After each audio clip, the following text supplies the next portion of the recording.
Great. Thank you guys so much. My name is Jesse. I'm the chairperson this round. We're still virtual, and that's okay. I call this meeting to order of the Thomas Jefferson Planning District Commission this Thursday, August 5th at 7 o'clock, online remote. And we currently have two present, which would be myself and Mr. Babiak. Nice to see him and all you folks. I hope you all had a great summer. With that being said, Sandy, can you read the notice of electronic meeting and commissioner and public protocol? Yes. Sorry, I was updating the attendance as I saw people coming in. This meeting of the Thomas Jefferson Planning District Commission is being held pursuant to the Code of Virginia, section 2.2-3708.2, which allows a public body to hold electronic meetings when the locality in which it is located has declared a local state of emergency, and the catastrophic nature of the emergency makes it impracticable or unsafe to assemble a quorum in a single location, and the purpose of the meeting is to provide for the discharge of its lawful purposes, duties, and responsibilities. This meeting is being held via electronic video and audio means through Zoom online meetings and is accessible to the public with closed captioning, and there will be an opportunity for public comment during that portion of the agenda. Notice has been provided to the public through notice at the TJPDC offices, to the media, website, posting, and agenda. The meeting minutes will reflect the nature of the emergency, but the meeting was held by electronic communication means and the type of electronic communication means by which the meeting was held. A recording of the meeting will be posted at the tjpdc.org website within 10 days of the meeting. Now we'll go ahead and move into our roll call. Mr. Payne? Mr. Stolzenberg? Here. Mr. Galloway? Here. Ms. Price? Aye. Mr. O'Brien? Mr. Smith? Here. Ms. Wilkinson? Here. Mr. Babiak? Here. Mr. Barlow? Yeah. Ms. Bishop? Here. Mr. Rutherford? Here. And Mr. Herring? Here. Great. That's awesome. We have 10 people in attendance, so we definitely have a quorum. Moving on into matters from the public. Comments from the public are, to be reminded, are limited to no more than 2 minutes per person. If you could either signify with the raising of your hand or unmute yourself and say you'd like to speak. And I'll give you a second. I'll ask staff if they see any hands being raised or anybody having to say anything.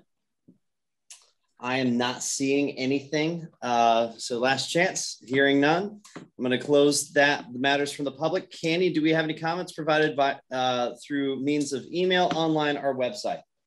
We do not. We do not. All right, great. Moving on from matters from the public. We have presentations. I'm going to leave this to you, Christine. Great. First thing I'd like to do at the top of these presentations is introduce to you all our new planner, Ian Baxter. We're really excited for Ian to join the team. Ian, if you want to unmute, you're welcome to give like a real quick background and what you'll be working on to share with everybody. We're really glad to have him. Sure. Hey, everybody. My name is Ian Baxter. I am a new planner, obviously, at the TJPDC. Primarily going to be working on housing issues. So as of right now, the VERP grant and the PDC development grant are my two main focuses, but I'll be helping in other housing areas sort of as needed, and a little bit of transportation. I was an intern here last summer, and I graduated from UVA's Batten School with my master's in public policy in May.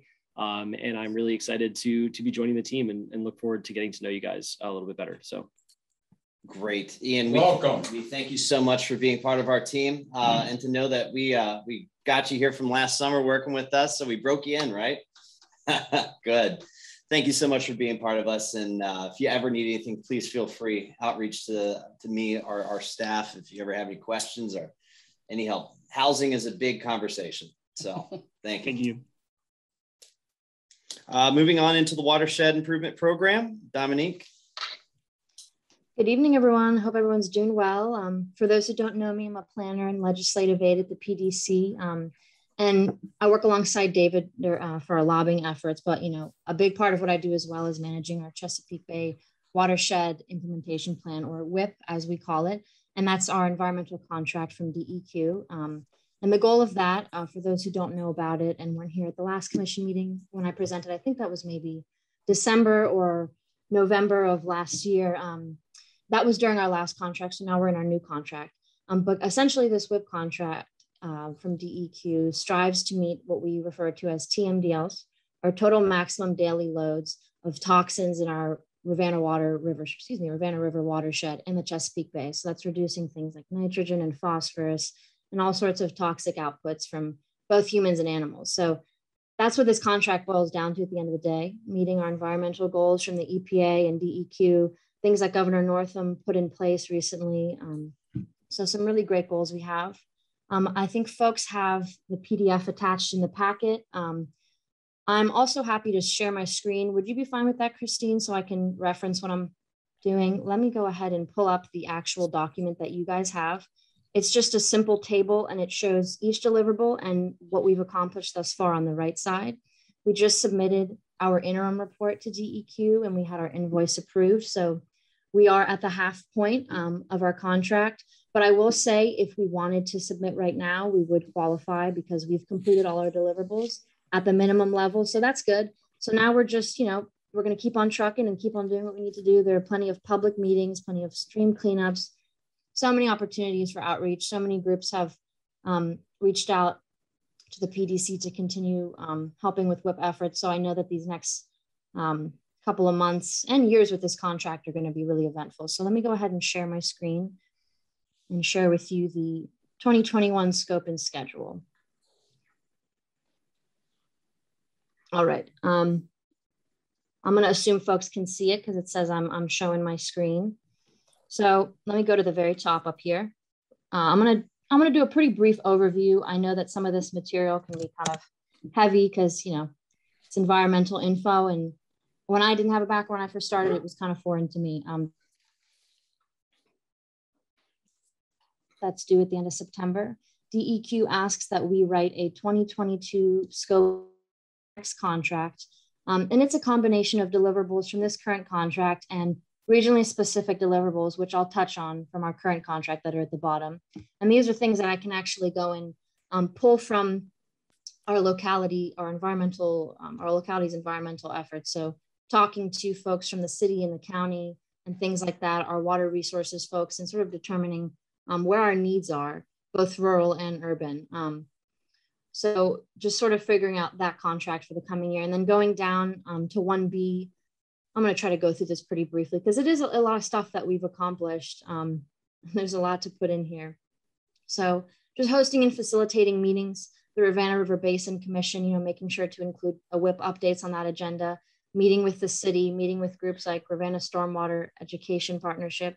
That group is a combination of UVA, city, county, Soil and Water Conservation District, Rivanna Conservation Alliance folks, and myself from the PDC. So it's a really great group of folks, a great collaborative group, and it's a great place to get info from when we're writing this new scope, as well as other groups we work with, Riparian Consortium monthly meetings and solid waste meetings. Going down the next deliverable is literally what I'm doing right at this moment, giving the commission and our board an update, making sure folks know that things are going well and we're checking off our boxes. Going down to deliverable 1D. This is one of my favorites personally, and I did have, I believe Ian actually did help work on this when he was an intern. So it's kind of funny that he's not on this meeting, but this is essentially just putting out social media content, guidebooks, fact sheets, newsletters, webpage updates. And I work with that Rivanna Stormwater group I mentioned. That's a conglomerate of all of us. I don't know what to refer to it as. It's just a big group of us from a bunch of different places. They really help to promote a lot of this by creating what we call the Love Your Watershed program. And that social media content just gets pushed out in every place we can. And there are all sorts of other things we do, like utility bill inserts to promote the Love Your Watershed campaign, which is essentially just educating residents on things they can do to love their watershed, whether it be properly disposing of your leaves and not putting them into drains, or literally picking up after your dog when you're by the Rivanna. So it's some interesting content that's palatable for people who aren't familiar with what they can do to help. And then continuing to collaborate with other PDCs is a big part of this contract. There are 14 other PDCs, just having regular meetings every couple of weeks and months. What are you doing? How can I help? And going into this new scope that we're creating for 2022, the PDCs have a meeting coming up in a few weeks where we're hoping to develop some collaborative deliverables. That way there can be sort of, PDC related efforts, and not just, one locality or one, group of counties. It's a group of PDCs working together. And on that note, there are deliverables like 1D and 1G that you notice are very similar. A lot of them have to do with social media, marketing, and promoting benefits of being environmentally conscious to your community. So a big part of that collaborative effort is to communicate with DEQ that some of these deliverables can be combined and we can add more things into the coming year and make it even more specific, especially since we were given a little bit more money with this contract. So that was really helpful. Continuing to attend meetings is a big part of this contract, and continuing to share information with stakeholders. This group in particular is very important, just making sure that the info is out there. Reporting best management practices through a warehouse is another thing that we'd like to talk to DEQ about. Our Soil and Water Conservation District is the only one that uses this. The PDC kind of struggles to use it because we don't have the training. So that's another thing we're hoping to refine with the contract going forward, getting Soil and Water's involvement a little in on this just a little bit more. So we have a better idea of how data is being tracked. Working with local governments is another important portion as well that we continue regularly. Just really quickly going down into this bottom portion here with regionally specific deliverables. Important thing right here is including our language, our WIP language and hazmat plans and water source protection plans, working with localities to help use NIFWIF funding, working with Greene County, for example, to help with their revitalization, their visitor center revitalization project. Alan Yost reached out to us, and I believe we may have even reached out to him, but we had been communicating for a while about this NIFWIF funding, and they were able to apply and hopefully use it for that project. I'm not sure when Sandy, do you actually know when they said they were going to get back to Greene County about that by any chance? I believe September.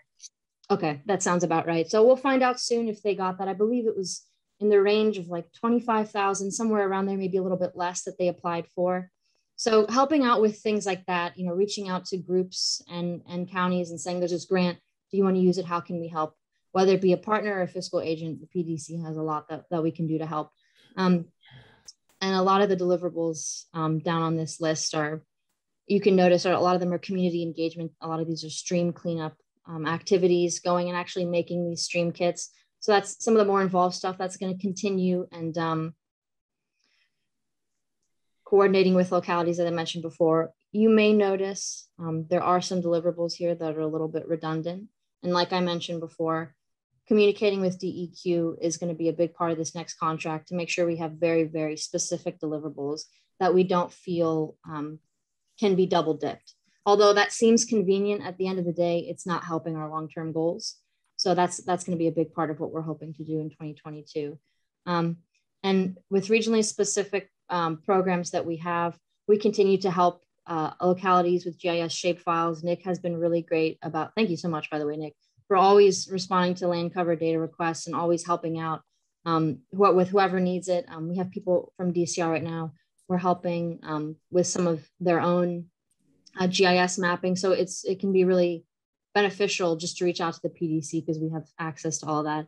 And then at the bottom here, just to finish up, continuing to work with localities and reviewing local plans to make sure that our terminologies and our programmatic actions are included is a really big part of this. Just being in on the meetings, knowing what's going on, making sure that boxes are being checked. And we have a list of things we do here, working with several different groups. And then at the bottom here, we just have a list of the stages of submission and completion. We've submitted our interim report, and then we'll be submitting on September 30th that 2022 proposed scope of work. And I did want to make sure to emphasize that it's important going forward into 2022 that we have really, really specific deliverables, that we communicate directly with DEQ and emphasize what it is we need, not just as a PDC, but all the PDCs in the state who are working on this, the 15 PDCs on this contract. So I'm hopeful that going forward, this is going to be an even more regionally specific contract, and that we can just target our needs as best as possible. If there are any questions, I'm happy to answer them. I do. Bob. I would like to know if a county had an issue, how do we apply for consideration? Are you referring to getting funding for an existing environmental issue or something? Yes, yes. Stormwater management, it's in the realm of stormwater management. I'm glad you mentioned that, because stormwater management and septic are a big issue in this region, or they're becoming increasingly important. But for example, we would reach out to DEQ and ask if this is what I would do personally, ask if there's specific funding for this on the state level. And typically they're great. They'll forward you a bunch of grants and things like that. National Fish and Wildlife Foundation also typically has grants they're putting on a regular basis, some large, some small. But, I think personally, my instinct is to apply for grants when I hear that there's an environmental issue that needs to be tackled. Sometimes though, we also reach out to groups like Soil and Water Conservation District, Thomas Jefferson. And they have technical experience with those issues. And sometimes they already have funding allocated to specific stormwater issues. So I would, if I had to choose, I'd reach out to Soil and Water and then DEQ and see what our funding sources are if we know that there isn't something we have already. Well, I've been dealing with DEQ for 2.5 years on this particular issue, and they've been wonderful. Mr. Kwasny, great guy, but we have an impasse. We have and I wanted to get more advice, so maybe an expert like you could at least lead me to the right. I'm in the lost category, so maybe you could help me, guide me to the proper advice for a potential solution. Yeah. Have you reached out to Soil and Water? Well, DCR? Or the Thomas Jefferson Soil and Water Conservation District? No, I have not. Right. Yeah. And just point him in that the right direction there. That could be healthy. I need a lot of direction. Yes. I think Soil and Water would be a great place to start. Their director, Ann Coates, is incredibly knowledgeable about funding for stormwater. Perfect. And I also saw that Donna had made mention that she wanted to link up with you later. So if you could please coordinate with her. No problem. Yes. If there's any other quick questions for Dominique. See any hands raised. If you guys feel free, outreach to any of our staff. They're always receptive and helping you guys out. So yeah, just make a note of Donna's request to speak with you. Absolutely. Dominique, you did an excellent job. Thank you so much. Thanks. Have a great evening. And this, feel free and hang out for the next 5 hours if you want. Or I would call it a night. Thank you so much. Thank you. Awesome. All right, moving forward, we are on to our internship survey. David, I'm going to try to say Erzen. I'm sure I'd say it. Yeah, you did it really well, actually. Good for you. You know, it happens that way sometimes. So, David, you worked with us a little bit, didn't you? Yeah, I have been for the past 9 weeks, and tomorrow's actually my last day. So it's been quite a time. Yeah. Perfect. All right. Tell us which, Christine. Yeah, no, I think it was on the great recommendation of Commissioner Galloway at one of our previous meetings that as the internships come to a close, to have the interns come and report back to you all on their experience here at the PDC and what they were researching. David Erzen was working directly with Charisse Franklin on housing issues, and then Sam will be following that. Sam Pittman was working with Jessica Valoring on transit issues. So you can take it from here, David. All right, thanks so much, Christine. So again, for a third time now, my name is David Erzen, and I was doing work predominantly in the housing space, looking especially at the Home Investment Partnership program we have here as a consortium in the TJ Planning District. I am a rising second-year Master of Public Policy student at the University of Virginia's Frank Batten School of Public Policy. And in this presentation, I'll just give you a quick background on me and what landed me here with the PDC for the summer, talk a bit about my work and my research, as well as have the opportunity to kind of reflect before I wrap up the internship officially tomorrow. So a bit about me. I have really done a number of different policy related things, but really only at the implementation level. I went to a very small liberal arts school in Ohio back in 2016 through 2019 called Marietta College.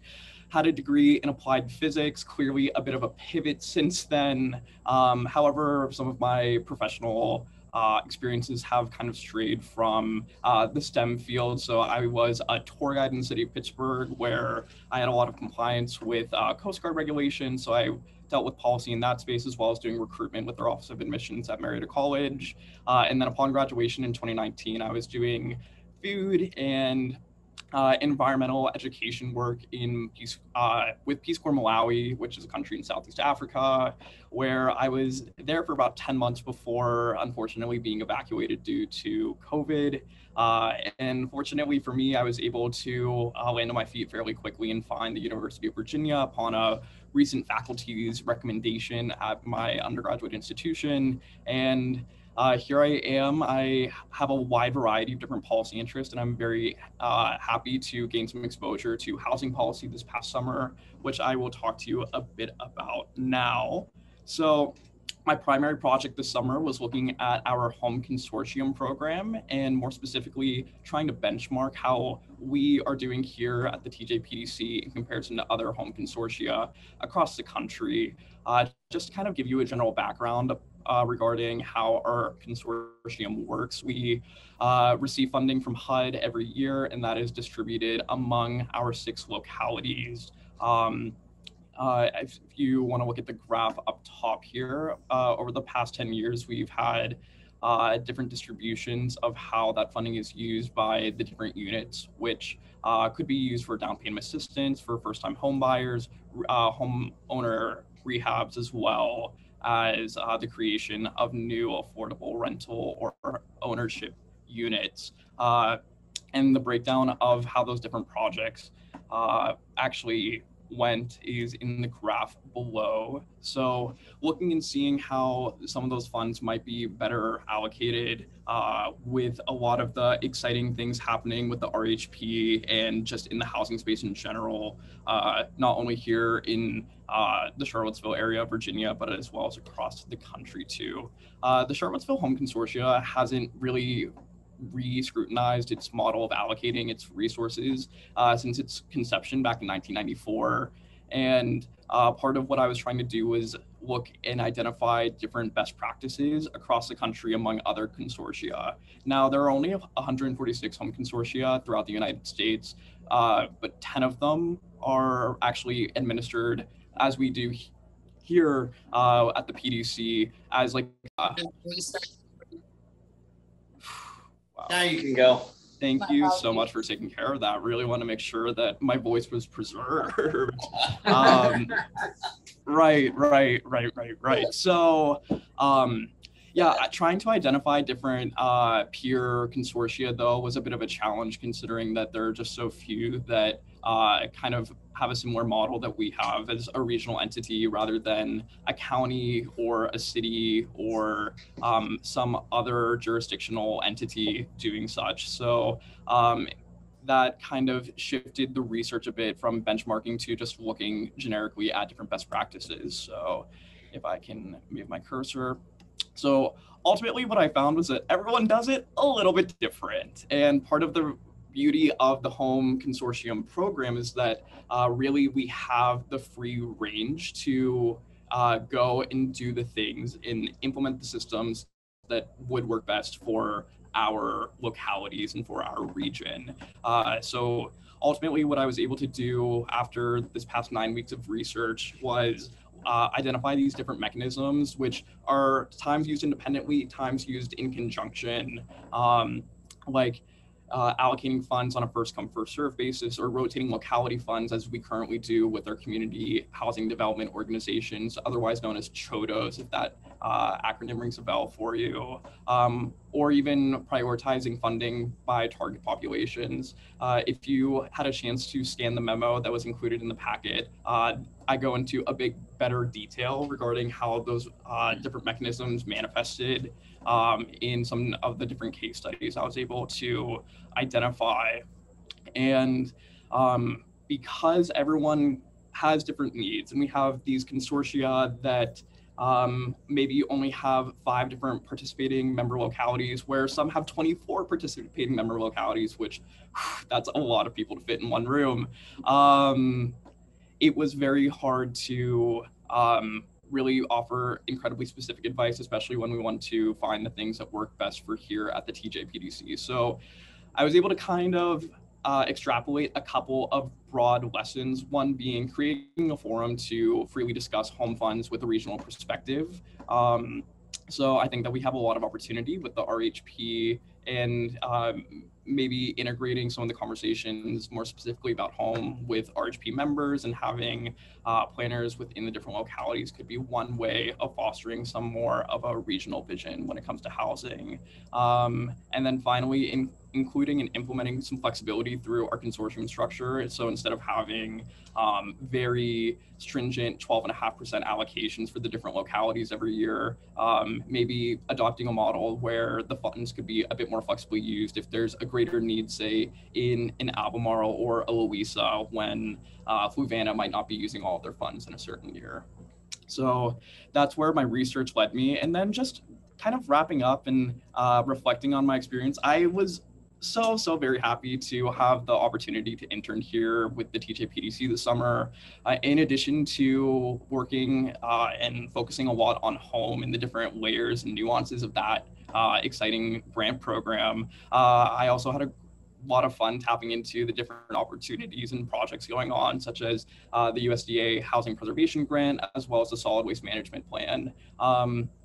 Sometimes, just in terms of giving some feedback, I feel as an intern, and again, I'm navigating this weird digital hybrid dynamic, but I felt some of the pressures of having an understaffed office where I didn't want to intrude on everyone's very hard-pressed time. So that might be something to consider moving forward when hosting interns in the future, as well as just like working without clear expectations. And for me, working so much with home in this investigation and inquiry, looking to other consortia, I think that was really challenging, and that's the world of research, but having like a pretty detailed outline of different deliverables that I might be able to expect that aren't maybe so much in conversation, but a little bit more in writing would be beneficial. So yeah, I think I touched on some of my recommendations. Also a bit more of an onboarding process too, instead of, I don't know, I just logged on one day and we figured it out as we went.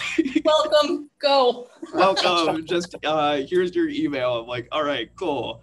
No, we took it in stride. It was great being here this summer. I really cannot thank every member of staff enough, and the commission for hosting me this evening. If you have any questions, please feel free to use a little time now, if that's okay, Christine. I like your picture is small. And then finally, to as the memo that's included in your packet, go ahead and scan it, read it, do whatever you need with it. But I'll have a fuller report with all of my findings that will be distributed with relevant staff here tomorrow, since it's my last day. So, but thank you. And if you have any questions, just feel free to let me know. Great. Awesome. Thank you so much, David. You did a lot of work here. It's a lot of work. Housing is such a complex, and when you say clear expectations, we don't even know what to do. So, you know, we're all kind of learning on how that works and how we move forward. But thank you so much for participating, and we look forward to a successful future for yourself. So. And I'd love to add, you know, I think what we asked of David was a lot, and of Sam, frankly, and they both rose to that occasion, knowing that we were in a transition, and they still signed on and did their internship with us. But I asked very clearly for very specific feedback for us, so we can begin to think about building a very structured internship program, because here at the PDC, it's been a little more ad hoc. You know, as somebody reaches out and says, do you have an opportunity? We try to come up with an opportunity, but we'd like to build a regular summer internship program. So I really appreciate their honesty and their transparency with where we can improve. Yes, great. Thank you so much, David. If we have any questions, we'll outreach to you. All right. We got a big agenda tonight. So yep. Thank you so much. Moving on to Sam Pittman. Sam, thank you for another intern. Yes. Well, thank you. And thank you to the members of the commission. Just give me a second to share my screen here.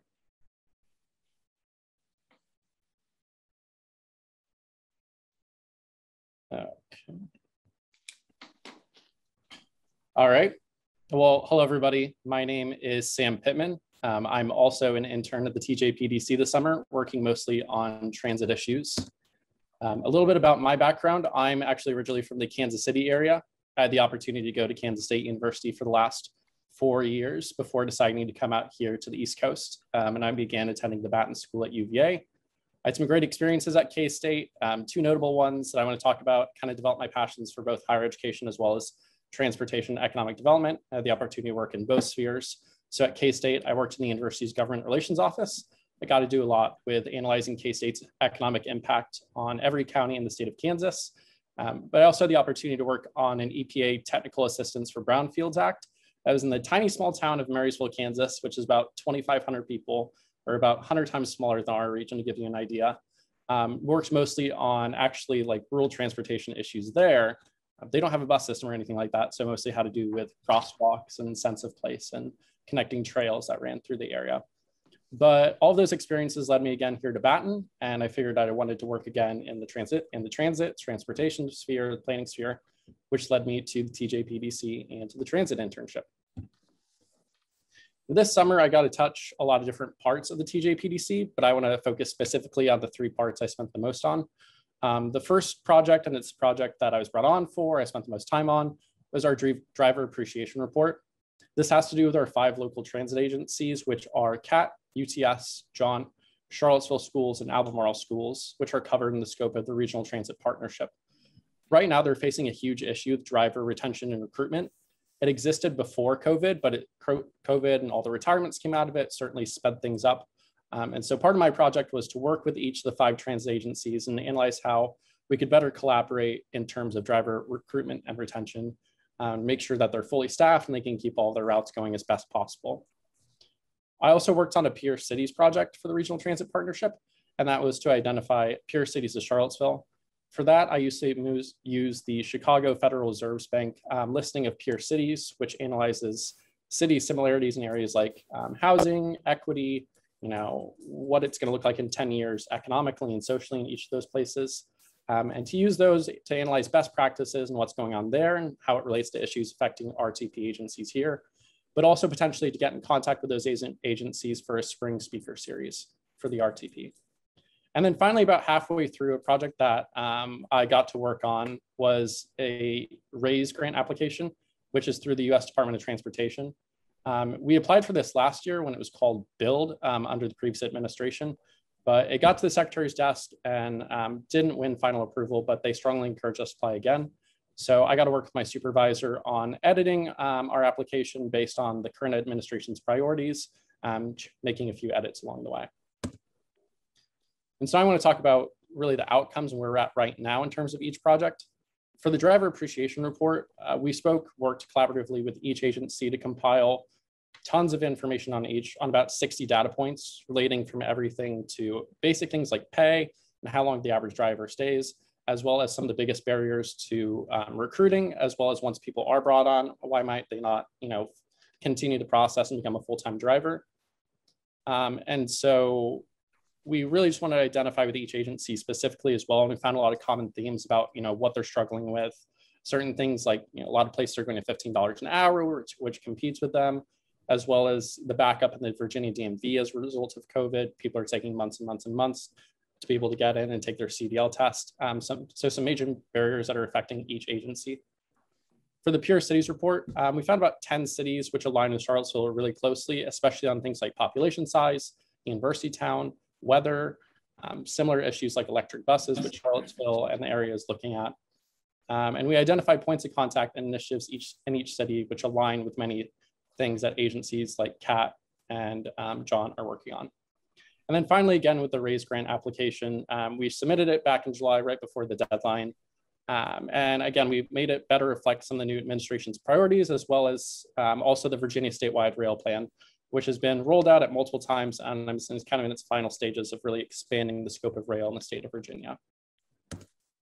And obviously there is a lot of documentation like that, which I couldn't include with this. I could touch on it on some of my points in my 2-page memo in your packet, but again, I'd be happy to share any of my materials with you as needed. There are next steps. Even though my internship is now officially over, I am looking forward to the Regional Transit Partnership meeting later this month, which I will fully roll out my report that I was working on. I still have a little bit of follow-up that I need to do with each of the transit agencies to make sure that it's exactly what they want, it's exactly what it needs to be, and it best fits all of their needs. In terms of peer cities, again, we have those fully compiled.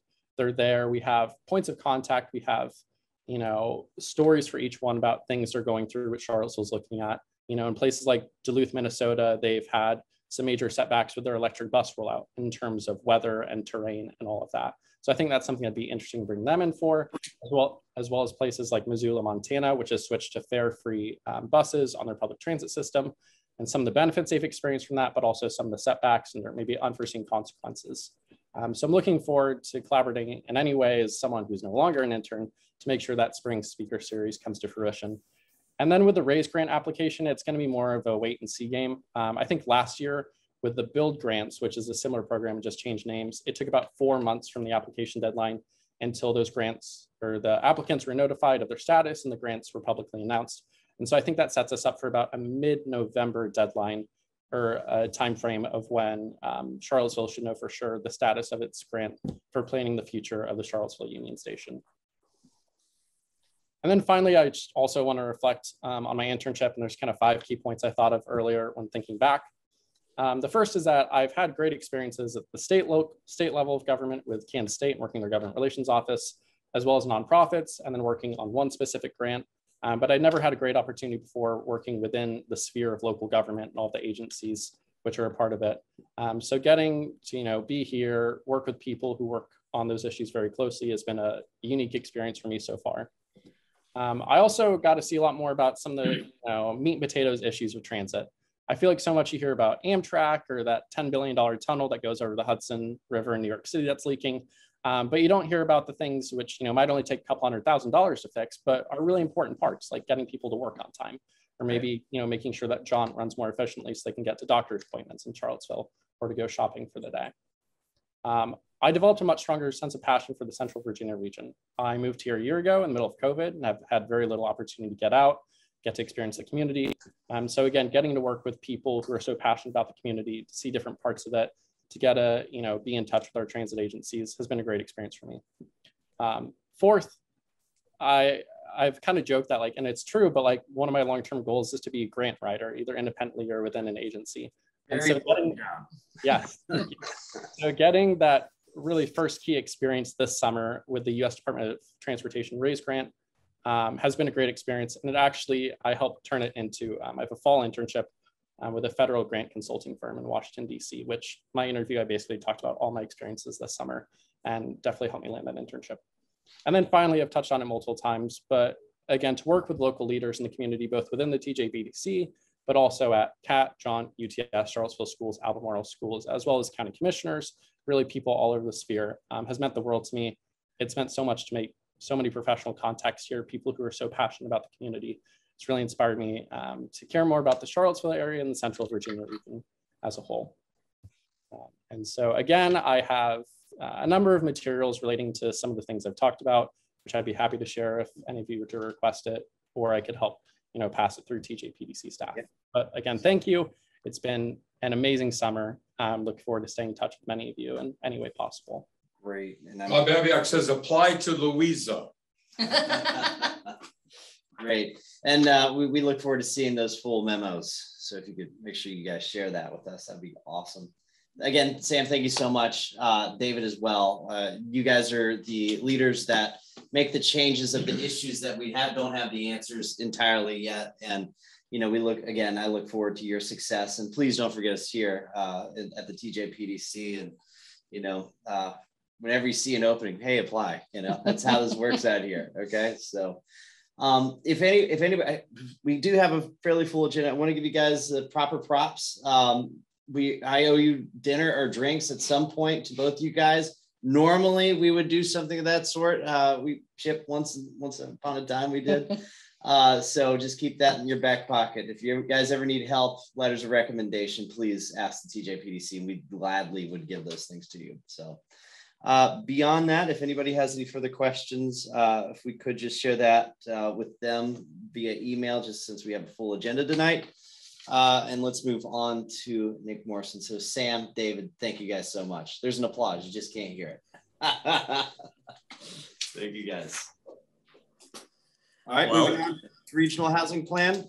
Nick Morrison.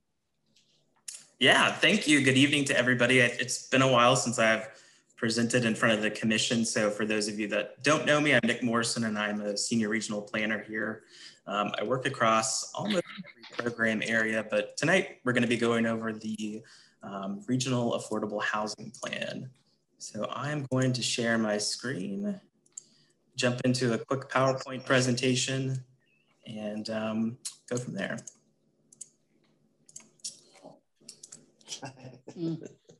All right, so just kind of a brief agenda for the presentation, just walk you through the project timeline, go over some of the key takeaways from the plan itself, highlight just an overview of the plan, and then leave time for any sort of questions or discussions.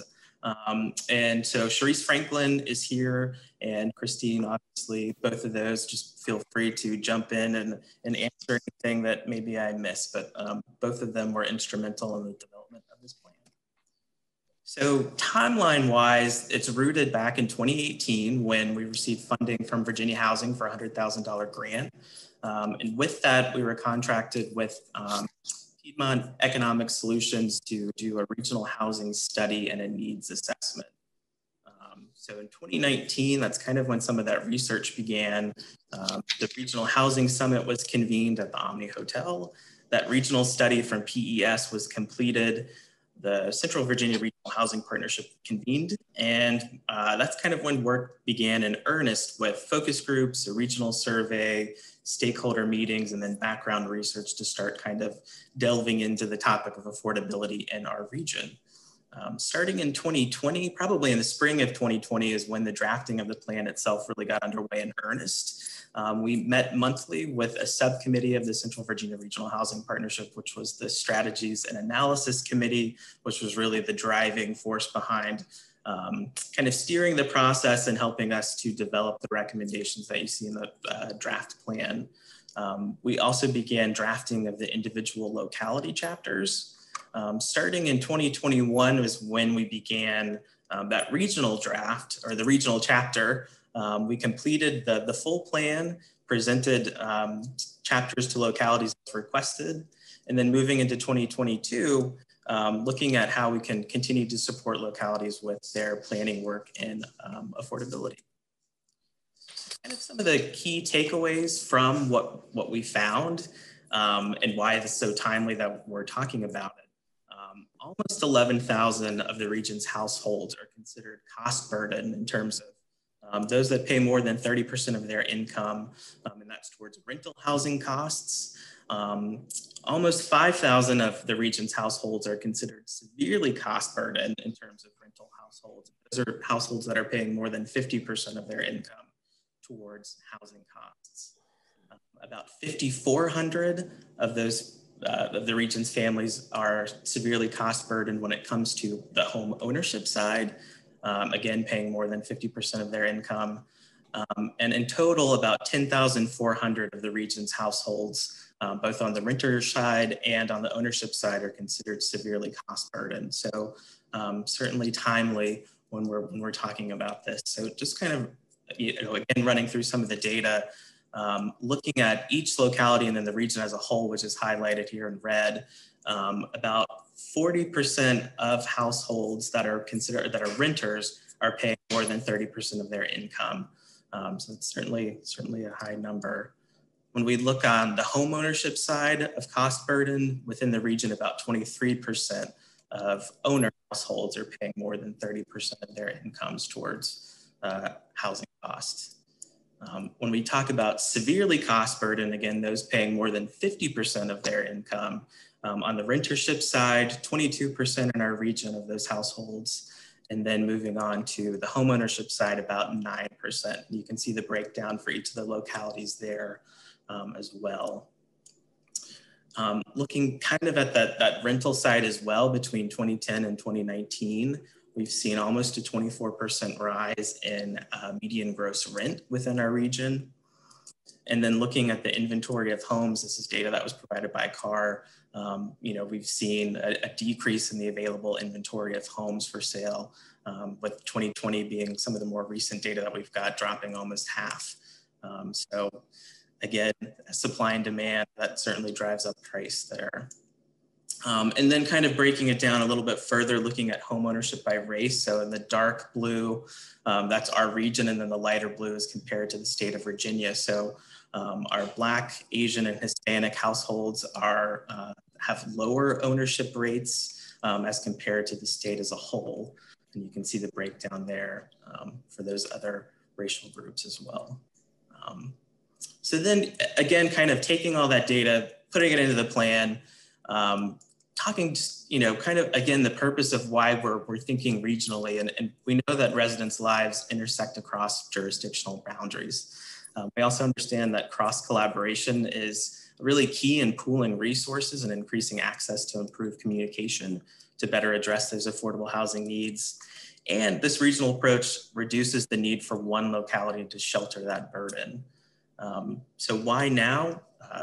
We've income and racial inequality, a lack of equal access to empowerment opportunities, rising land and home values, and a highly competitive housing market all kind of come together to help get us in the situation that we're in now. Talking through kind of the community engagement, we highlight the stakeholder meetings that were done, public meetings in the localities, a regional survey, individual focus groups, and the direct outreach opportunities.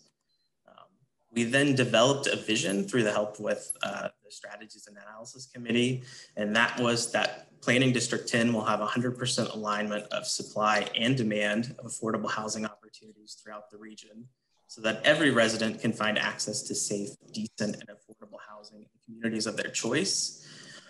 We helped to develop these guiding principles that kind of, again, drive the work of what's going on in this plan.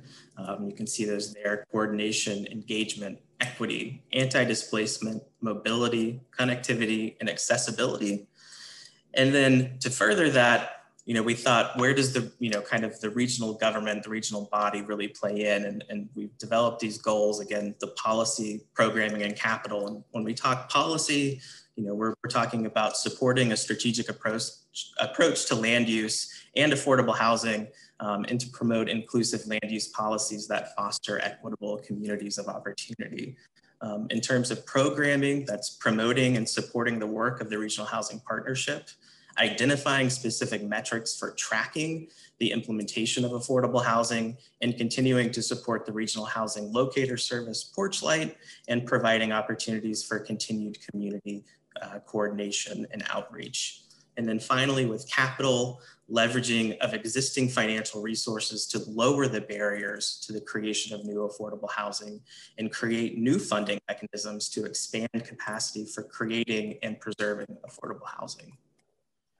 So when we get into kind of the meat of the plan itself, we wanted to have something that really looked across the entire housing spectrum, or the housing continuum. So looking at those that are unhoused, affordable rental opportunities, affordable homeownership opportunities, and then market rate rental and market rate homeownership. And again, tying those interventions to each of those back to the regional goals of programmatic, capital, and policy. So to do that, this is an example from Fluvanna County looking at the gap across that spectrum. So you can see, just based on that kind of typology, how many of those interventions are needed to address each one of those kind of rungs across that spectrum. And then each of the recommendations within the plan itself is divided to address, again, that typology. And you can see some of these here for the unhoused, again, specific to Fluvanna County. This is just the example that we pulled, but for each locality, we have all of these. And so with that, I know that was quick, but I'm happy to answer any sort of questions or discussion that anyone has. I have one. Yes, yes, Mr. Babiak. I hate to, the old story, bad news doesn't get better with age. But I did want to ask you a question. The recent phenomena of housing shortage and the rapid cost escalation. For example, in Louisa alone, our median sales price went up almost $100,000 per house. So I'm wondering, all this data and all these recommendations, I wonder how much of that is affected, or does it alter any of the recommendations? It certainly could, and without having, I mean, we've got our baseline data. I think it's coming from 2018 data, which is what those numbers are referring to. So, there's obviously a lot of assumptions that come along with that. And again, I think, trying to help highlight what that gap is. Now, it certainly could be more, again, with kind of those recent trends. That would certainly be something that we could look into. Great. Awesome. Nick, awesome job. And everybody who had a part in that. This is the whole conversation piece of data and how it is that we get here to there and trying to put this on paper. I mean, this was just a tiny little conversation piece in our region. 10 years ago, that was substantial. And every year that went by, the voices got louder and in need of affordable housing. I'd like to give Keith, the chairman of the RHP, do you have any couple comments to say on the back end of this presentation? I put a little thank you in the feed. I just want to say it in front of everybody in the whole world. Thank you, team. This was a vision that started 3 years ago, and you guys really knocked it out of the ballpark. It's just a visually appealing report. It's easy to read. It's easy to digest. And to talk a little bit about Mr. Babiak's comment, I'm in this field. I'm in it on a daily basis. Interesting fact, the numbers are starting to look more like 2018 now than they were 2 or 3 weeks ago. So this is a living document. It's a basis point to start and move forward with it. But when somebody asks me what the value proposition of the Regional Housing Partnership, I'm going to keep a copy of this report and just pull it out and go, there you go. That's it right there. So Nick, thank you guys. You guys knocked it out of the ballpark, and thanks for all your hard work. Yes, awesome. Any other questions, comments for Nick at this time? Obviously, we do have a resolution, correct, later on. So if you have one that comes up later, Nick, you'll be here for that, right? Great. Yes, I will. Awesome. All right. Any other questions at this moment for Rory? Hands up. Yeah. I've got a couple questions of Nick. They're kind of more based on specific things in the document. So I don't know if it's better to talk about it later or now.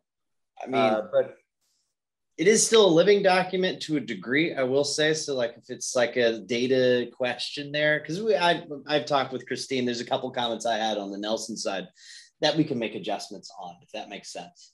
But if you want to talk about it, go for it, man. I'm not going to stop. Yeah, that makes sense. I guess I'll just talk about the one kind of bigger one. I had a question kind of on the calculation of transportation costs. And I was kind of surprised to see that the calculation for commuting costs were larger for Charlottesville than for elsewhere. And for Albemarle, I think, than the outlying counties, despite, I think, the fact that, based on the individual specific destinations, they were lower for those.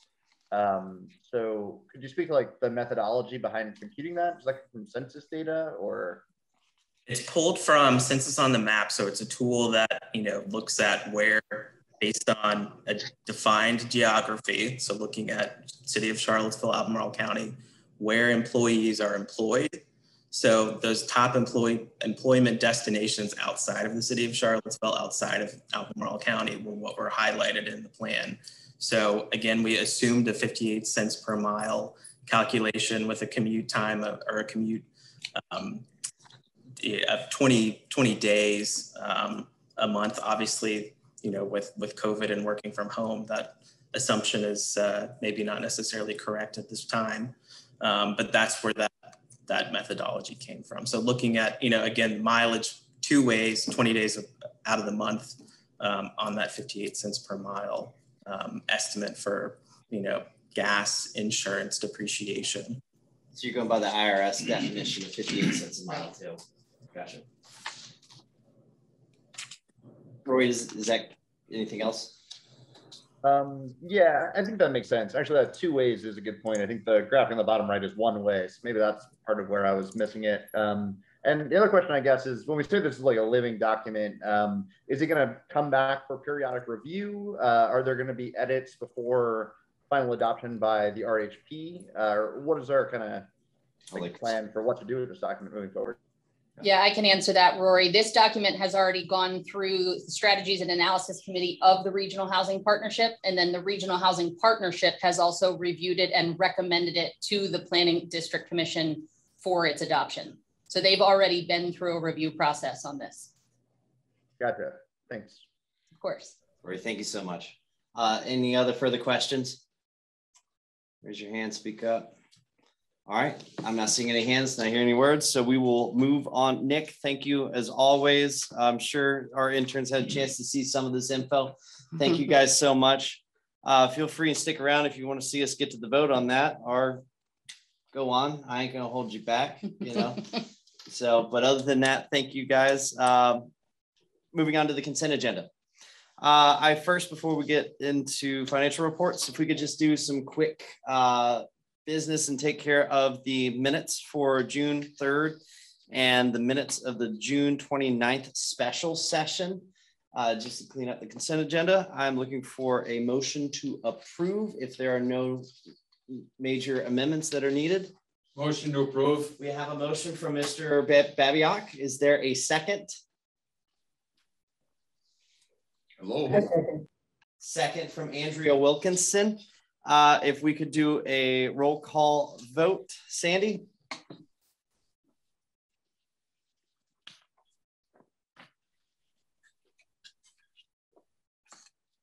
Sorry. Mr. Payne, Mr. Stolzenberg. Aye. Mr. Galloway. Abstain. Ms. Price. Aye. Mr. O'Brien. Mr. Smith. Aye.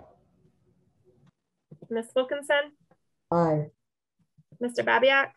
Aye. Mr. Barlow. Yes. Ms. Bishop. Aye. Mr. Herring. Aye. And Mr. Rutherford. Aye. Great. Thank you all for the vote on there. Moving forward into the monthly financial reports. Christine. Great, can give you a high level review. We ended the year in really good financial standing. First thing I wanted to mention is an apology that it was brought to my attention that one of the graphs in this financial report, the graph itself was not updated, but the data on the right-hand side is still accurate. So if you look at this graph here, there is an error. I forgot to include May and June in there, but the data on the right is accurate. So thank you for bringing that to my attention. Net quick assets have increased to just under $880,000. That means we have 8.61 months of available operating expenses, with our goal being 5. That means we have just over $368,000 in a capital reserve account. Unrestricted cash on hand, our accounts receivable has decreased from at this same point at last year, and we currently have 3.3 months of average monthly operating expenses, with 4 being our current target level. So that's something we're still working to bring up to that 4 months available. As far as revenue, less expenses, May, we had another very strong financial month. We ended the month with $12,695, excuse me, at the end of May. And then June, there was a small net loss, just over $1,700, and that's due to end of year. We had to do some technology, purchases. We got some more cameras for hybrid style meetings moving into FY22. We had an unexpected Juneteenth holiday that wasn't budgeted for. And then obviously in June, staff also takes some personal leave. But that does end our fiscal year with a net gain of just over $136,000. So one of our strongest financial years in the last while here at the PDC. So really Excellent. Good. As far as accrued revenues, the accrued revenues report, which I now recognize the font is quite small, and I can revise how I put that in the packet. But the accrued revenues report is kind of like the year end. Excuse my fast scroll while I get to it. And so the accrued revenues report shows us at the end of the year what we ended up with. And I think it's important to note that we did have just over 50-some thousand, I think it's 53,000 in grant funding remaining at the end of the year. And what that means for us is 33,000 of that. I know this is a very small table, I apologize. 33,000 of that is MPO funds, and those MPO funds are eligible for a rollover in FY23. So they have to skip one fiscal year, but we haven't lost that funding. We will be able to access that. It'll come at a perfect time because we'll be working on a long-range transportation plan. So it'll be a good time to roll that funding. And then we were not able to spend 20,000 of our ride share funding. We anticipated that because DRPT put holds on marketing that we could not market sharing rides through the pandemic. And so we were certain we weren't going to fully spend down that grant anyway. And that's not uncommon with any of the other rideshare programs in the state. So other than that, we had a couple of programs that had a little bit of money left over that we're able to roll in. There's a column in here for estimated budget amount for FY22. So some of our programs that had small amounts of funding remaining, we can just roll into the FY22 to continue the work that's currently going. And that's on projects like solid waste plan, the transit planning grants. You know, we do an estimation of how much will be spent across each fiscal year, and we just roll over what remains at the end. I am happy to answer questions. Otherwise, staff would recommend approval of the financials. Great. Any questions for Christine at this time? Yes. We have a question from Mr. Babyak. Question, and maybe I just don't know the terminology, but the our regional, our small area plan for Zion Crossroads that's being done by Kittleson. Where is that in this? That would be, that's, hang on a second, let me see if I can find it.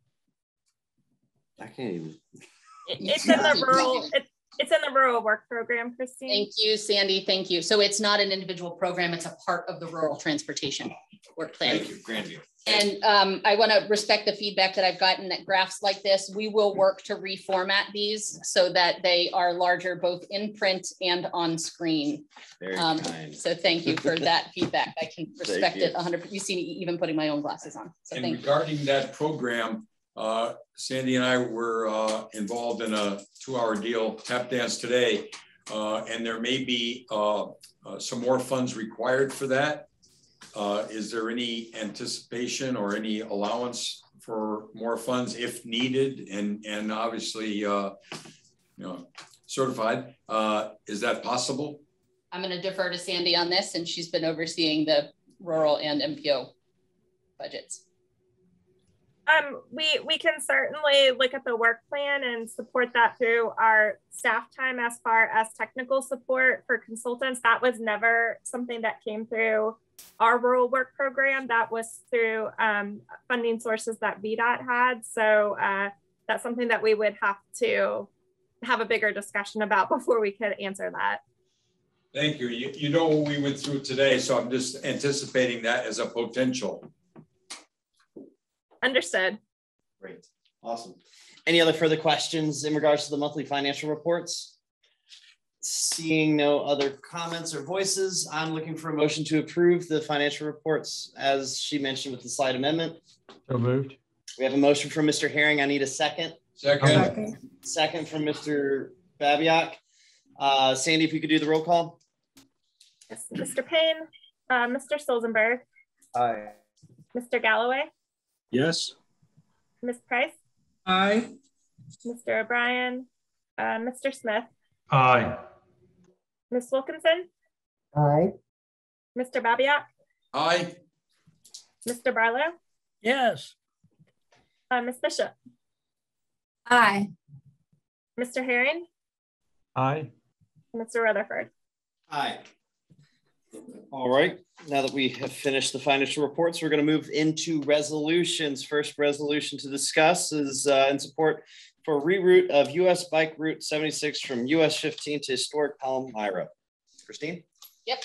TJPDC staff met with Fluvanna County and VDOT staff to discuss realigning the US Bike Route 76 from traveling directly along US 15 to traveling through downtown Palmyra. This realignment addresses some of the safety concerns identified in the study that was done of this bike route, and it's well supported by all stakeholders, and they've asked for a resolution of support from the commission. Great. And what county is this in? Fluvanna. Fluvanna. Great. So what we need a resolution to approve this. Keith, that's in your place. Mr. Chairman, thank you very much. I would like to make a motion to approve this. And before the final vote, I want to say a quick statement, sir. Yes. So we need a second before I can. Oh yeah. Okay. Can we get a second? Second. Thank you. So I want to take an opportunity to thank Sandy and the team to go ahead and do this. I learned something very interesting in the first meeting that we had. This is actually the first citizen-initiated request and change to the Route 26 in the state of Virginia, to the Route 76, excuse me. So, you know, this was a neat thing. This came from the ground up. So I just wanted to say thank you to everybody before we voted, Mr. Chairman. Thank you. Awesome. Great. Thank you guys so much. Any further discussion? Hearing none, we have a motion and a second to approve. Sandy, if you could do the roll. Yes. Can I clarify who seconded? Baby I. Yes. Thank you. All right. Mr. Payne? Mr. Stolzenberg? Aye. Mr. Galloway? Yes. Ms. Price? Aye. Mr. O'Brien? Mr. Smith? Aye. Ms. Wilkinson? Aye. Mr. Babiak? Yes. Aye. Mr. Barlow? Yes. Ms. Bishop? Aye. Mr. Herring? Aye. And Mr. Rutherford? Aye. Thank you so much. Appreciate y'all doing that for Fluvanna. Moving forward to the resolution to adopt the plan for affordability, the regional approach for regional housing plan. This has been in the works for a while, folks. I can say that many people have spent hundreds of hours in the process. And though the answer to affordable housing is so broad, and for us to be able to even put it on paper is a success in of itself. And I know for a fact that many people have worked hard. I can attest to that. It is the chair's suggestion that we approve this plan. I guess it's is it an endorsement or adopt the plan for affordability, adopting this. So at this time, I am looking for a motion to approve. Mr. Chairman, I would be honored and thankful to make that motion, sir. We have a motion from Keith Smith. I need a second and we'll go to discussion. I'll second. Who was the second? That was Dylan. Dylan did the second. Miss Bishop made the second. We are in discussion now. Any discussion? Mr. Chair, I'd like to thank Mr. Smith for his leadership on the Regional Housing Partnership as their chair, both for the executive committee and steering this process. Of course, staff, as Keith always reminds, the hard work that they do, that Mr. Smith also deserves credit himself for the work that he's put in on this. Absolutely. Yeah. Thank you, sir. We are in uncharted waters of trying to figure out a hard one, and we really appreciate the huge efforts that staff and of course those who are elected and participated in the committee have done in this. So any further discussion? Hearing none. Sandy, if we could do the roll. Sure. Mr. Payne, Mr. Stolzenberg. Aye. Mr. Galloway. Yes. Ms. Price. Aye. Mr. O'Brien. Mr. Smith. Aye. Ms. Wilkinson. Aye. Mr. Babiak. Aye.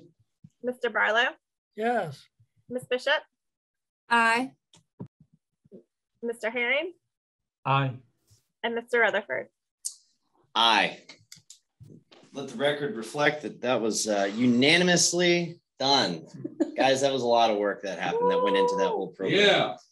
you know, we got a long ways to go, and I'm sure we're going to change some ideas, thoughts, and procedure, but you know, this is a great step in the right direction. So thank you all for being a part of that, and please extend our thanks to the staff. Certainly. Very warm thanks.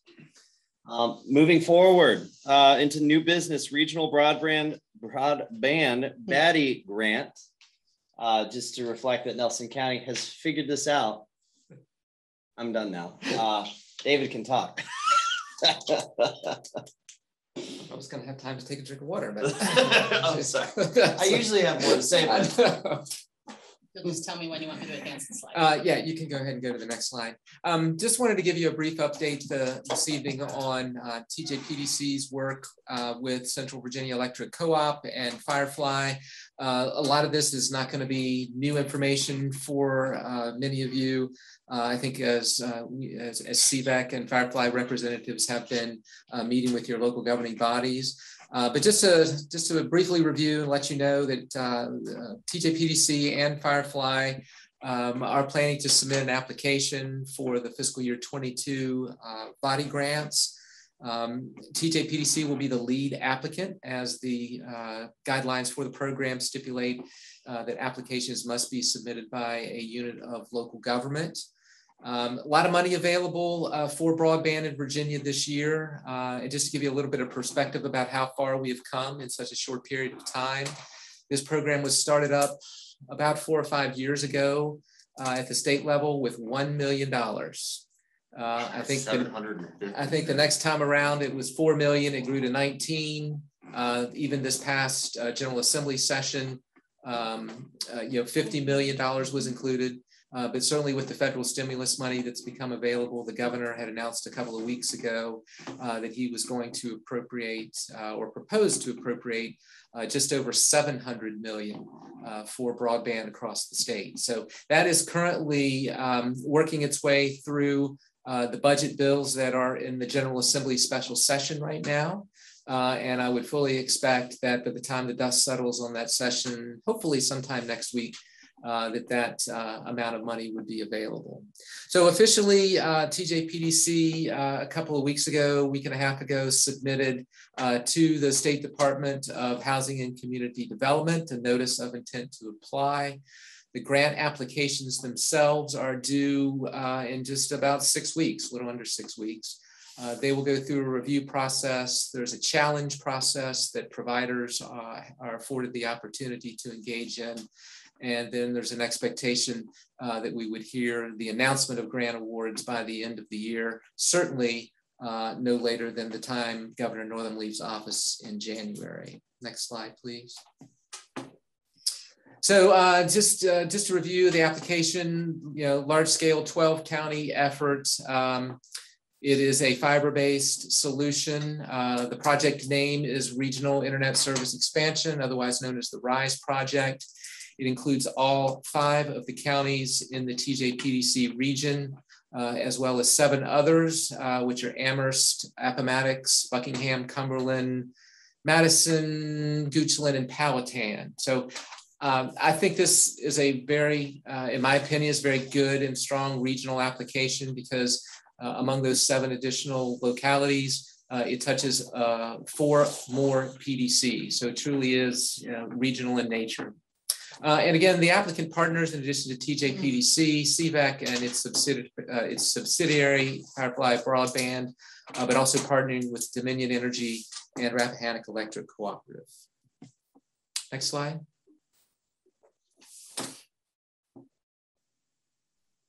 That's me. So sorry. I don't know who that is. I was waiting to watch in advance. I can look at mine. Yeah. Something wrong with my butt. My apologies.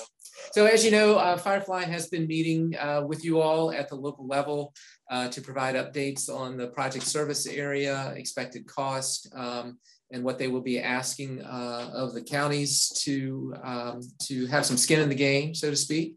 And I believe they are making their second round of visits to the counties this month in the early part of September, really to put some finishing touches on what they see to be that service area. and to hopefully, I guess, get your approval of request for your local dollars to go to the program or to the project. They've been very active, a couple of town halls within the past week. There's a survey out to citizens asking for them to fill out, what their coverage situation is, or where they don't have coverage, or if they lack access, asking for them to conduct speed data tests so that they can really further define the project service area. The deadline for that survey is this coming weekend. I was on the first town hall, which I believe was a week ago tonight. And it was reported that they'd had about 3,000 survey responses. They were hoping to get at least 3,500. So it looked like that they were well on track to hopefully being able to get a pretty good sampling from the survey responses. And again, the goal of the project, reaching every unserved area in those 12 counties that were listed.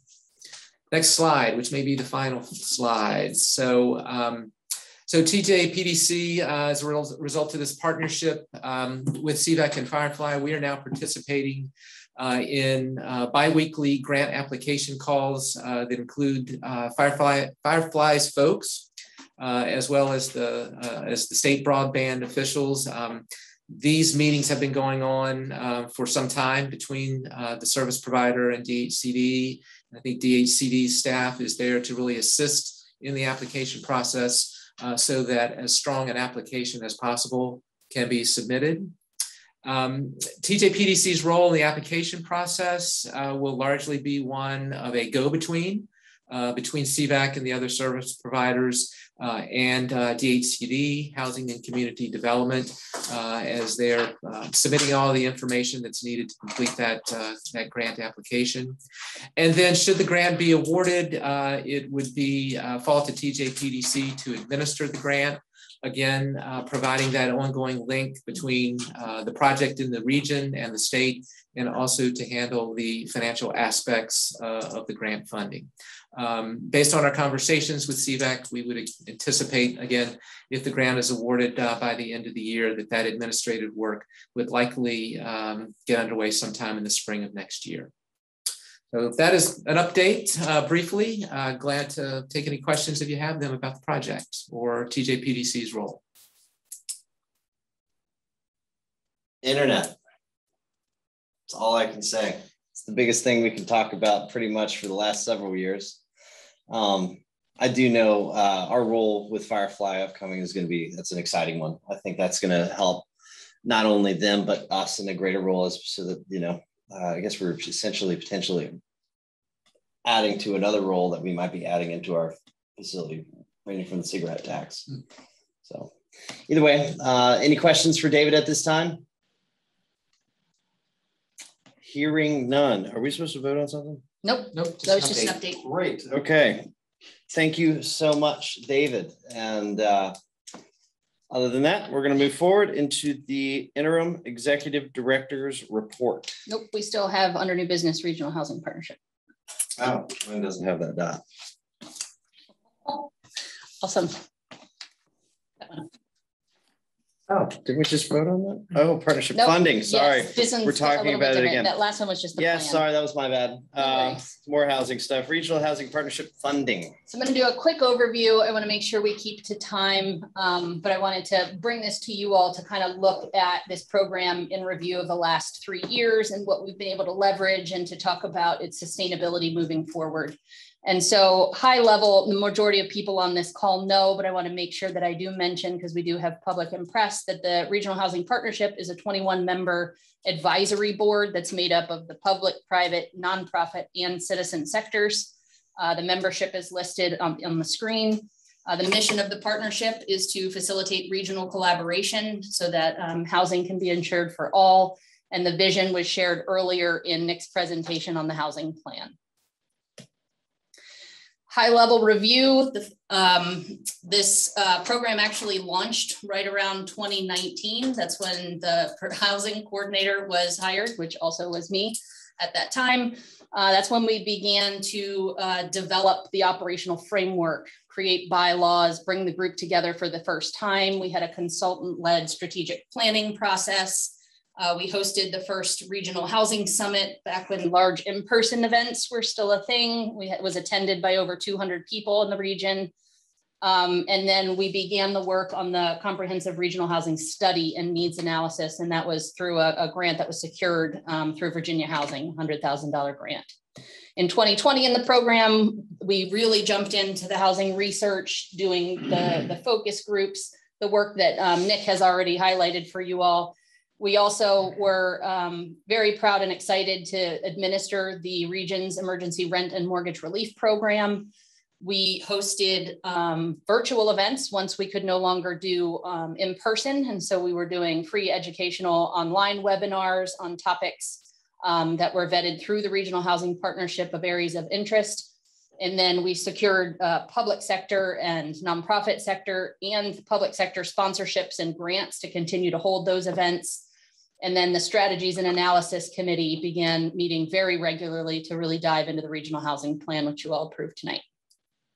2021 was this past year. We were able to launch and create the porchlightvirginia.org free online affordable housing search tool. That also has a regional housing resource page that's collated by locality so that we can eventually get that out as a one-stop shop for I need support related to housing. We plan in FY22 to do a lot of design work on that page to make it look as good as the rest of the website. And then in 21, we held 8. We had a fall and a spring educational series related to housing topics and bringing in some of the comprehensive, it's how it touches transportation, things like that. And then we did a great deal of grant research and spent a lot of staff time on applying for additional funding, which I'll talk about in a second. And then FY22, looking forward to next year, we're gonna talk a little more later, but you guys already know that we were awarded the $2 million Virginia Housing PDC Development Grant.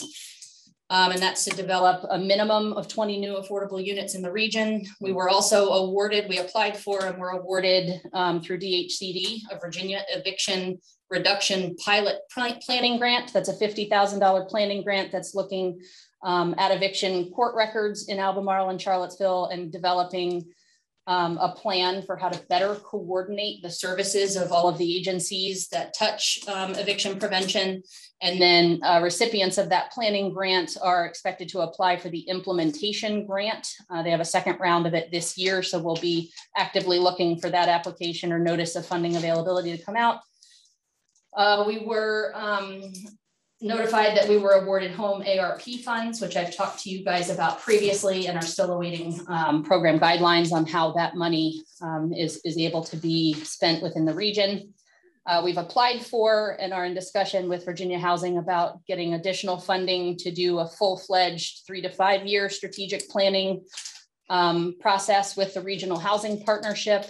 And we've been doing a lot of discussions in that group about developing a sustainability plan. And I'll talk to you about that funding in just a second. And then smaller things, you know, we've gotten some smaller grants that allow us to continue to do some of the programming that we've had throughout the last couple of years.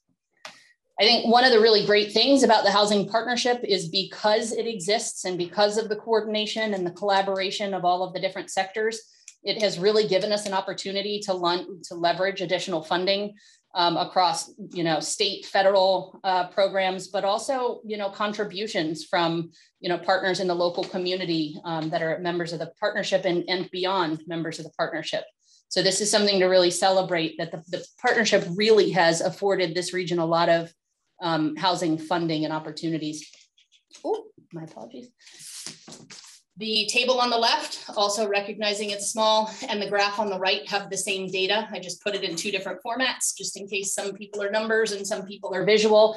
But what I wanted to show is that across time, how the funding for the partnership has changed. In the beginning, there was a small amount of money put in for a part-time person just to develop the program. The PDC has been contributing a large share of the per capita funding that we receive from the local governments. For those of you that don't know, the local governments each contribute money to the PDC. That money is then set aside for specific programming, whether it be the solid waste plan or what's another good example? the MPO program, any matching funds that were required to have local matching funds, and then any money that's remaining. It was determined by the commission that any per capita funding remaining would then be split 75% of that funding required to be spent on regional initiatives that were at least 3 jurisdictions, and 25% of that funding for local technical support to the individual jurisdictions. And so that amount of money, that 75% of the per capita, is somewhere in the neighborhood of $85,000. So as you can see, we've been dedicating a large portion of that per capita towards the Regional Housing Partnership. And the decision was made early on to taper that money over time so that we didn't lose sight of other major regional initiatives that needed funding. So for example, pursuing the regional cigarette tax and or pursuing this regional broadband. And so the goal was eventually to find a way for this to be more sustainable than just pulling all the per capita funding. So long story short, I think what we're going to do moving forward and what we've talked about is potentially make a request of the local governments to do something similar to the regional transit partnership, where there's a recurring amount that we ask for each year to help support this regional partnership, and because of its importance and the work that it's doing, while knowing that we're going to be continuing to have goals that we set for the fundraising that we continue to do and sponsorships that we receive, and then also managing the state and federal programs as they become available. So last thing I'm leaving on is just several comments that we've received. You know, we asked of both, you know, the executive committee and the Regional Housing Partnership and a lot of, you know, our partners through this work, what is the value partnership?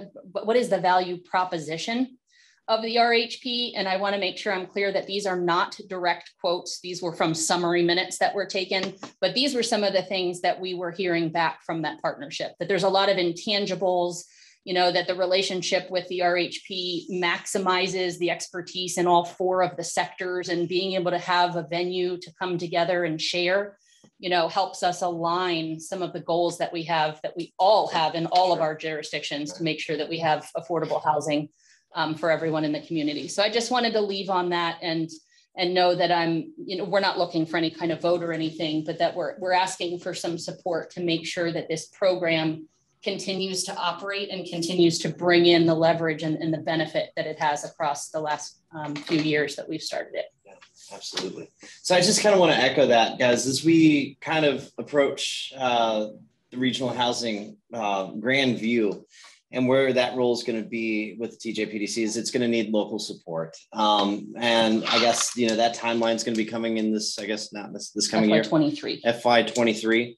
So guys, I want you to keep that in the forefront of your mind. Obviously, it is our intention to, of course, find as much state and federal monies to help support that program.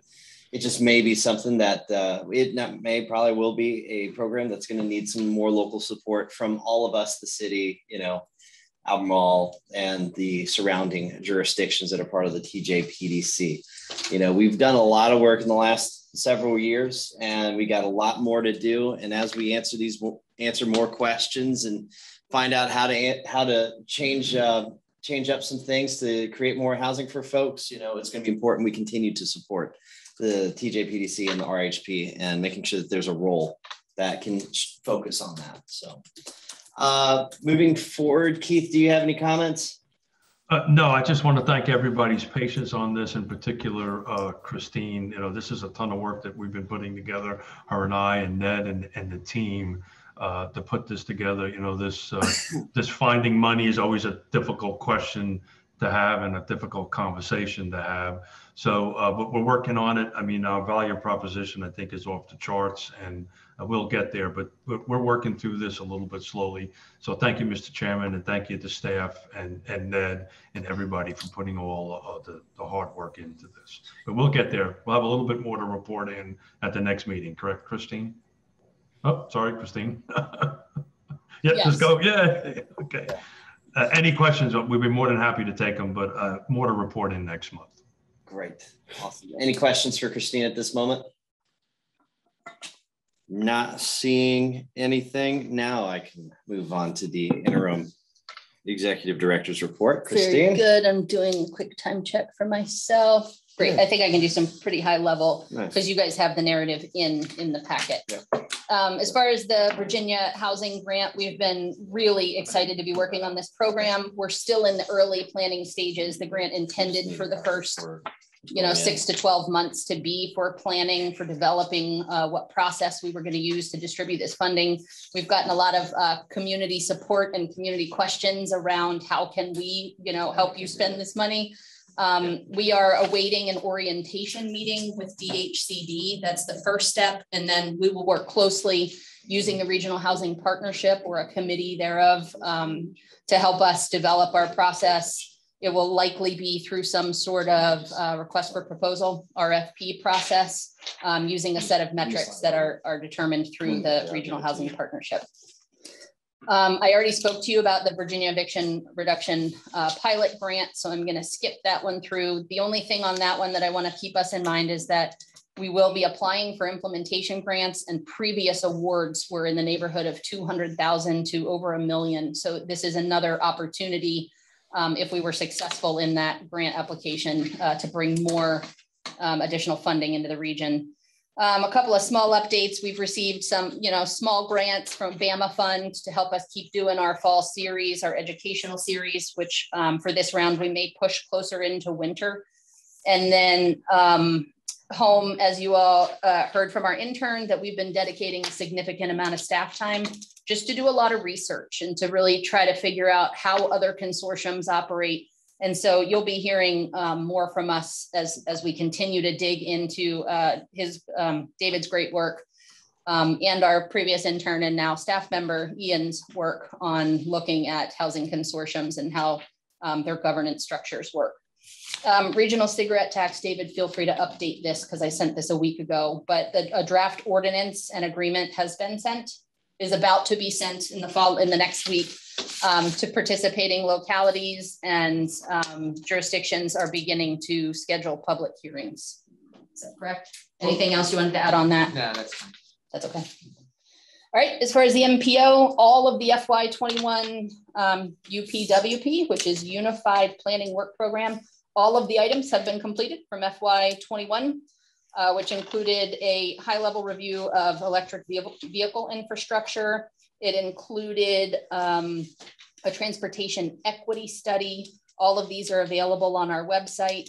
Some more detail is in the memo, but at risk of going through every line, I want to make sure to save time for what we have coming up. And then VDOT has also begun their annual study for their pipeline processes. So they're they're going to be doing 2 studies in Albemarle, both in Pantops and one in Nelson. And we'll keep you all posted as we learn about their studies. As far as transit, both of our large transit grants are moving right along. The Regional Transit Vision Plan had their kickoff meeting. The technical committee met for the first time at the beginning of July, and the project management team met today. We're beginning to plan out what the engagement for that regional vision plan will look like. So, websites and how we're going to distribute information and how we're going to seek engagement to make sure that it incorporates not only the backbone, the core urban areas, but the connectivity between our rural localities and make sure we're getting feedback from all areas. And then the Albemarle Transit expansion also met this week, and that is moving right along and looking at the 3 study areas that we previously mentioned. Environmental programming, very quick. We are wrapping up the Urban Rivanna River Plan. There are tentative meetings scheduled with the planning commissions in Charlottesville and Albemarle in August, which we're in now. And then we're beginning to look ahead to our environmental work for FY22, launching the rural Rivanna River Plan and continuing to do work to update the hazard mitigation and solid waste plans. So our environmental program has also been very busy.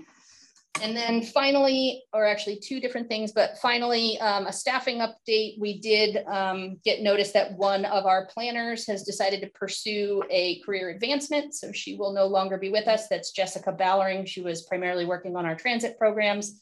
Lucinda Shannon on our staff will be taking the lead on transit. And we just listed and will be advertising for a planner 3-4 position for some of our transportation planning work here. So we've been busy behind the scenes. Finally, one thing I just want to put on your radar, although I'll save presenting on it till later, but staff is going to be exploring the potential for getting a line of credit as we get into some of these larger state and federal grant programs. Many of them are still reimbursement based. And so we want to make sure to protect cash flow. And so we're going to do some background research to determine what we qualify for. And then I'll bring information to the Finance Executive Committee to further move in that direction. And that's all I have. Happy to take any questions on any of the above. Great job, Christine. That's all I can say. Doing an awesome job for us. Thank you.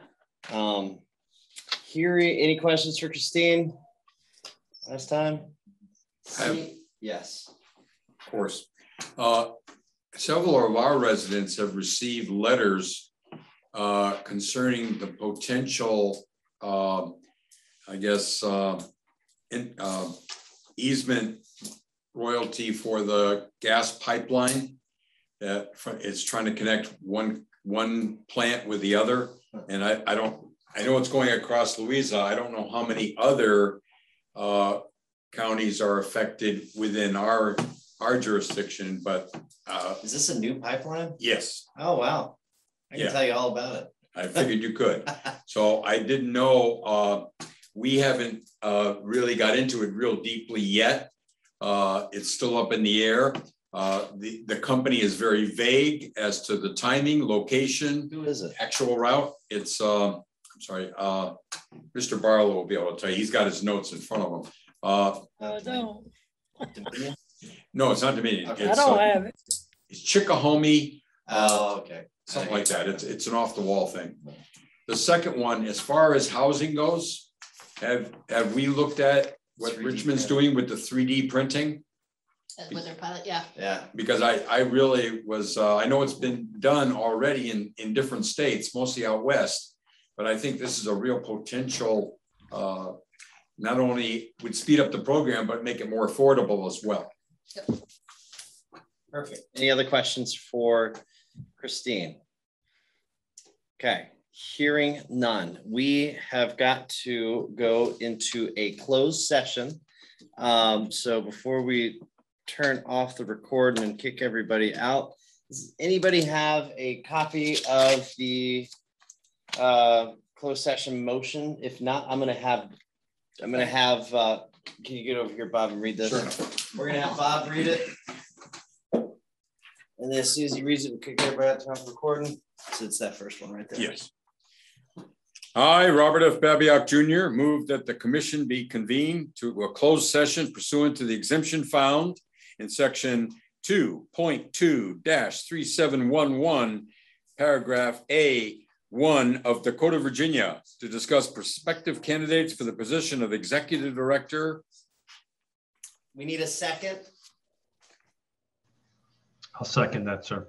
Second from Mr. Smith.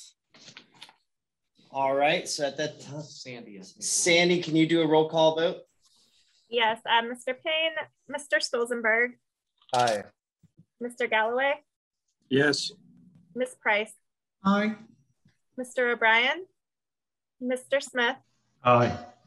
Ms. Wilkinson, Aye. Mr. Babiak, Aye. Mr. Barlow, Yes.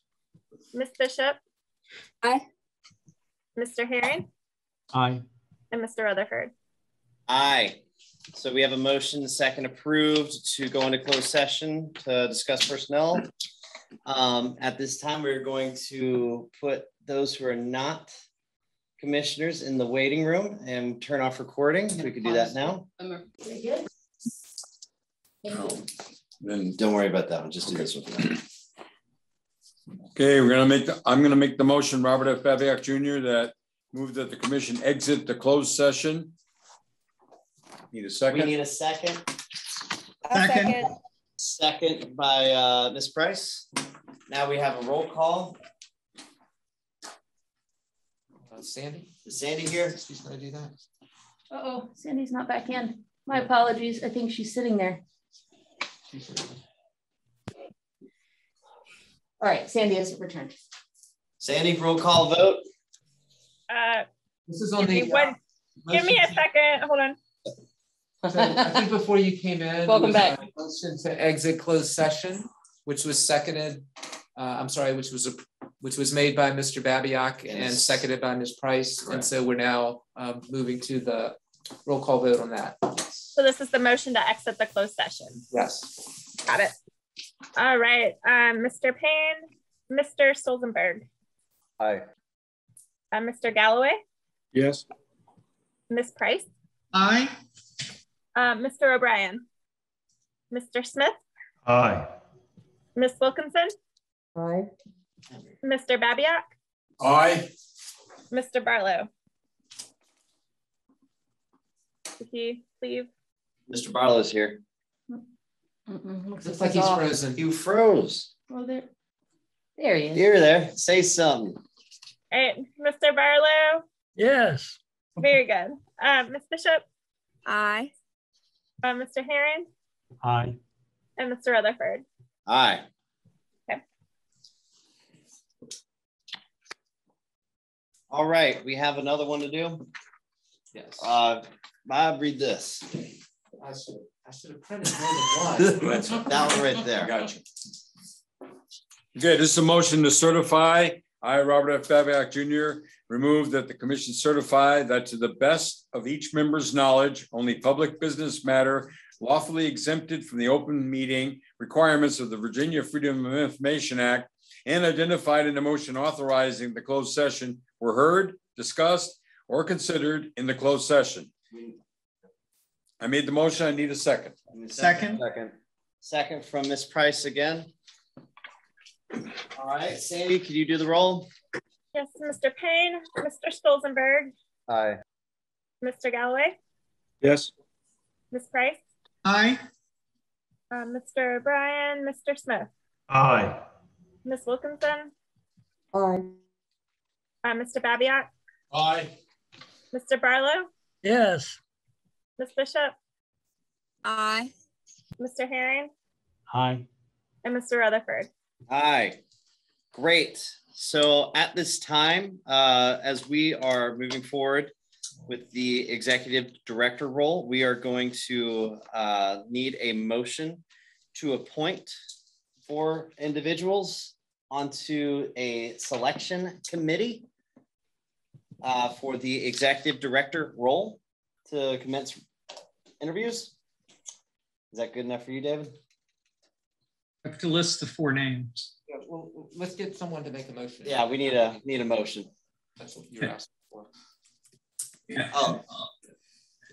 David, if you would list the 4 names, I'll make the motion. Okay, certainly.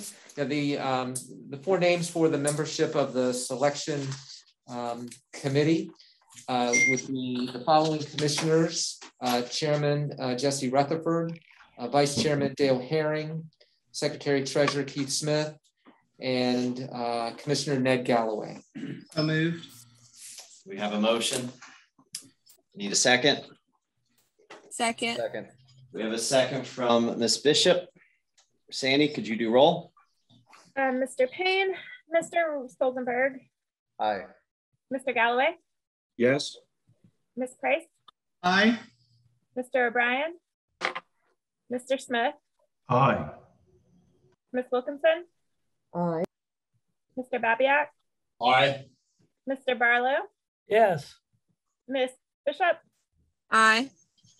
Mr. Herring, Aye. and Mr. Rutherford. Aye.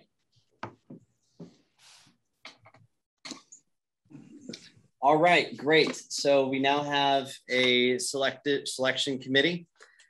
They will be working in the coming weeks, and commission, as we all discussed in the closed session, we know what's going to be happening. And I appreciate everything. Thank you, David, for the continued work.